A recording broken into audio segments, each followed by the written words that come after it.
Pan. Taga saan po? Kayo po? Taga saan? Taga Japan po. Japan. Pero mahusay kayo mag-Tagalog. Kunti lang po. Okay.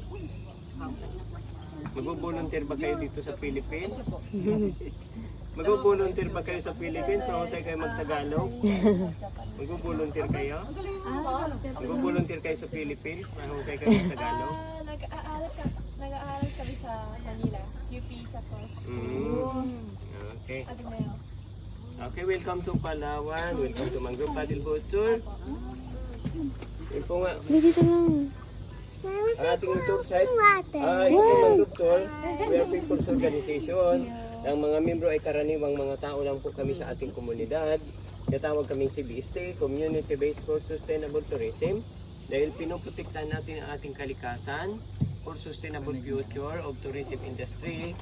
Number one resource, ang ating pong tour site, tirahan ng iba't ibang wild animal in the mangrove area, monkey, squirrel, monitor lizard, snake, python, and different kinds of birds. But all the animals are wild.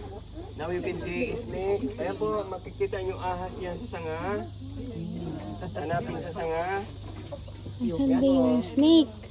Yan po, tingnan nyo po. Hello. Ayun pong ahas, oh. Nasaan? Natin sa sanga. Ayun, oh. Saan? Yan. Hindi makita. Ayun pala, may laser pala siguro yung green.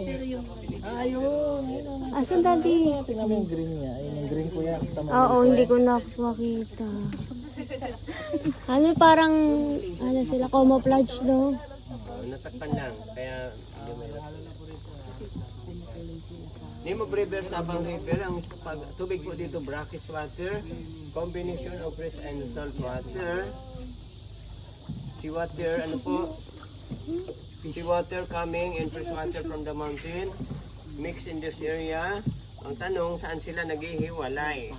Kung dito naghahalo ang tubig alat at tubig tabang, saan sila naghihiwalay? Umaongga pang tanong, ano? Ang sagot po, alam niyo po ang sagot. Nasa Bible. Diba?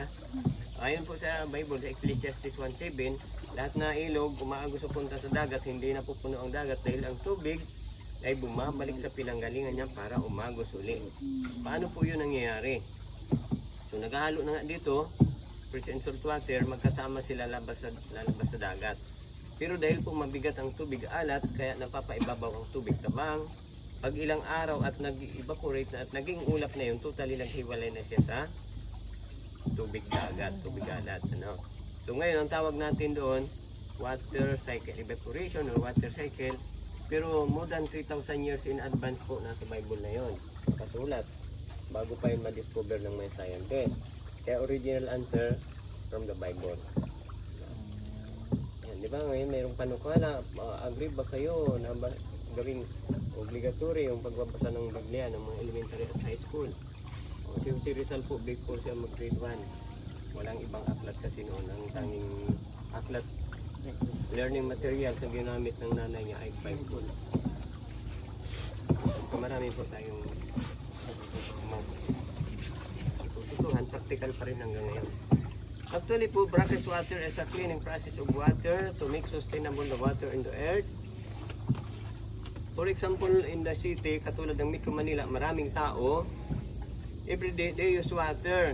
Gumagamit sila ng tubig araw-araw.